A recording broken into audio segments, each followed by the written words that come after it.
What's happening, YouTube? It's Simon466cards.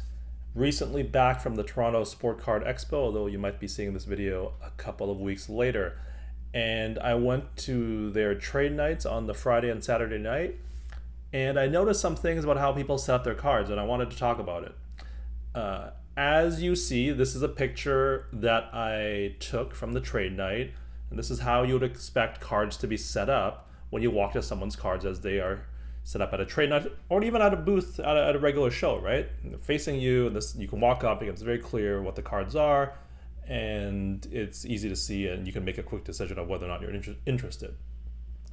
And what that means as someone's set up at a trade night is it'll look a little bit odd to you from your point of view because your cards will be facing outwards, right?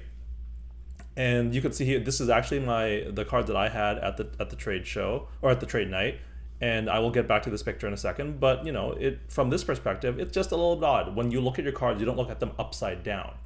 But that's what you do to make it easier for someone walking up to you to look at the cards and look at them and review them pretty quickly because they want to get to other tables at the trade night. This to me seemed very obvious, but that wasn't the case because there were more people than I would have expected that did this, where they had the cards facing them, and if you walked up to their table, you were looking at cards upside down. And I don't know why someone would want to do this. The funniest thing, I should also interject. The funniest thing is that there are these two cards that are horizontal cards, not even vertical cards. So they could literally flip them and have the label on this side, and it would be facing us, and it's still a vertical card, but he still has them facing himself. And there's only a couple of reasons that I could think about why someone would do this. One is they just don't have much experience setting up. Clearly not as a dealer, but also not at trade nights. Like, that's just, I think, something you would pick up on even if you did this initially. If you had done trade nights a few times, you would notice that that is something you should not be doing, right? Just straight up, it's pretty evident. If you walk around, if you walk up to a table like this, you will find it extremely annoying, and you won't want to really put in the effort to kind of sidle up next to the guy to like view them right side up. It's annoying. And like, if you do that a couple times at a trade night, you'll be like, oh yeah, I should never do that, right? The second thing is more of a psychological thing about the person. It tells me that they're thinking more about themselves than they are about potential buyers, right? Because they need the cards facing them, as opposed to thinking of what someone walking up to the table might want to see. To me, that's implied. It's obviously maybe not going to be true 100% of the time, but it's definitely going to be true some of the time. And so when you have someone thinking more about their viewpoint and their side of things as opposed to what others might be thinking, you're probably going to be hearing more about, I'm into this card for $500, $800, whatever, even though the current market price is maybe $200, $300, right? They're much more likely to say things like, I'm into this card for blah, blah, blah, and will not be as reasonable when the current market prices dictate something different. And if you've seen some of my previous videos, and I'll link to it in the description below, you know I hate the phrase, I'm into this card for whatever the dollar amount was, because it is a completely irrelevant data point for everybody except your accountant. So I'll just leave it at that. But that was, those are my two main reasons I could come up with. If you had some other reasons why someone would set up their cards like this, I would love to hear them. There may be some more out there. But as I was thinking about this and how just wrong this is to set up your cards this way to maximize your sales. If you want to do this, do it this way because you just like your cards facing you because they make you happy at a card show, feel free to do that, But if you're actually looking to make sales, this is definitely not the way. Hopefully it's quite obvious just looking at these cards. But as I was thinking about putting this video together, I realized that there were other subtle things that I was doing at trade night that I would share with you. So here we are. Just a couple of rules here. So imagine that you're sitting where this red arrow is. So you're sitting there, this is the table, and these are the cards. So the first thing is, and the guy in the previous picture there did do this, is make sure your horizontal cards are actually horizontal, but unlike the previous guy, make sure that they're horizontal and facing outwards, kind of like flipping the cards upside down so that someone walking up to the table will be able to look at them right side up, right? So that's the first thing. The second thing is, theft is a problem at trade nights. Like just be honest, right? Because unlike at a show where you have a showcase to protect the cards, these cards are fully out in the open.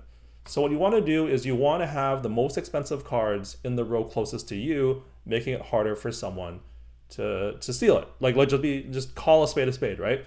And then have your lower end cards out here closer to the outside, so that obviously you don't want to get any cards stolen, but it'll be a lot harder to steal the most expensive ones on the inside row is what I'm going to call this one, the ones closest to you. And especially if you have one card in particular that's really expensive or that you really love or that you for whatever reason it will be most desirable for someone to take it. What I actually did is I put a water bottle right beside it so that even though it's on the corner, it's in the row closest to me, and the water bottle acts as basically a defense mechanism, a guard for the card, so that to actually take this really expensive card or the most expensive card, or maybe even the 2 or 3 in this right beside the water bottle, you have to reach around the water bottle, and you can't just swipe it from the side. You'd have to reach across the table fully, and it would obviously grab your attention if you're in the middle here. But it basically blocks off one side for these 1, 2, 3, 4 cards here. So that's something that I just did last night as I should do that. That just kind of makes sense. And in this case, it was actually this Kobe Bryant 2007 Topps Chrome X Fractor out of 50. That's obviously a very rare card. So I had it set up, as you will see when we review the picture later on. Another thing I do is I group similar cards together. So if you have different sports, maybe you put basketball over here and your football over here, but group them logically, maybe by sport, maybe by set, maybe by player. Group them logically so that if someone is not interested in that group, they can just move on. Or if they are grouped together in a way that is easy to view, then it's easy for someone to just go to that one section that they care about and review them quickly. Right. So if I'm a baseball guy and these 3 cards are just the baseball, then I just look at that and I don't need to look at your hockey, your basketball, your football here. I just look at this one section and I'm done and I'm out. And also it's just easier to find, right? Because if you have a football card here and a football card here and a football card here, you might see this one and this one, but maybe not this one over here, right? So it's just grouping them logically so that someone looking at the entire set of cards you have out, it's easier to basically walk through them in a logical manner. It just makes it easy to understand. And then the last thing is leave some empty space here. One, going back to the safety issue, it creates a safety buffer, right? It's a lot easier to subtly take a card if it's right by the edge versus if it's in the middle of the table, and that's kind of the closest you can get, right? It creates that safety buffer, just space itself. Second is it gives space for people to put their cards in if they have a Zion case or a backpack or whatever, and they're looking to make a trade. It gives them a little bit of space to set up here as opposed to kneeling on the ground, picking stuff up. It almost gives them a welcoming space to come and possibly make a deal happen, right? It gives more of an accepting atmosphere for you to get comfortable, which is what you want if you're looking to actually make a trade or sell. So those are some very basic tips and thoughts that I had about how to set up your cards at a trade night. there might actually be more things that you do that you've heard about. So I would love to hear those in the comments below, and especially if there are dealers out there that have thoughts, would love to hear their thoughts about how they set up their showcases. Someone like Jeremy Lee from Sportscards Live or Card Collector 2, they have their YouTube channel. They might have some even better thoughts than I do. I am by no means an expert on this, but these are just some logical things that I came up with. And so if we go back to my setup, the picture I showed you at the beginning, you'll see that's more or less what I did. So this row here is all my Darius Garlands, and they are also the most expensive. So these are my 2-1-1s. These are his exquisite RPAs. Here was the Kobe Bryant card, and my water bottle was right here. These are my Embiids here. That's an NT. That's a Blue Mojo. There's another Garland here, so it kind of groups with this. And then I had another Embiid section here where these are the lower end stuff, because again, least expensive versus the NT RPA. And honestly, what I should have done is this section here should have been with the other Embiid, so that it goes Embiid higher end and then Embiid lower end down here.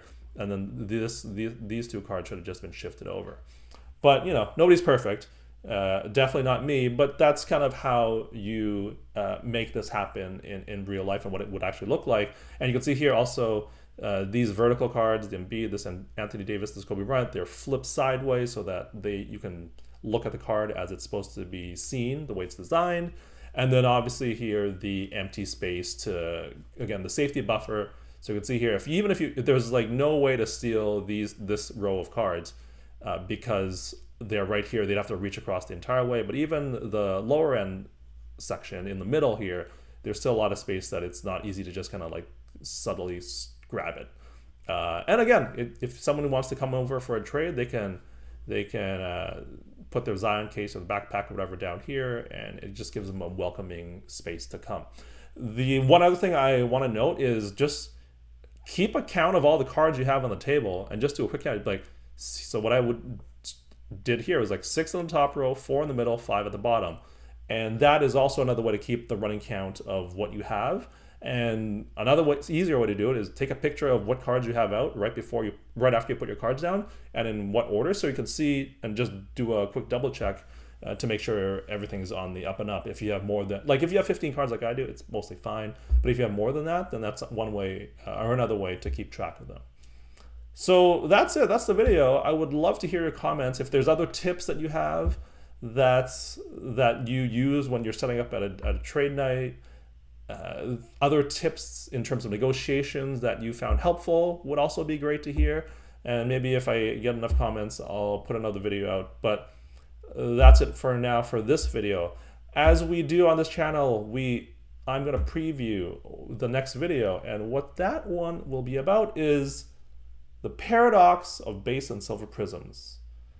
And if that seems extremely ambiguous, that is the point. But I will explain more in my next video. I've been thinking and noodling on this one for a while, so looking forward to sharing that with you all. Thank you as always for listening and watching, and I will talk to you all soon. Cheers.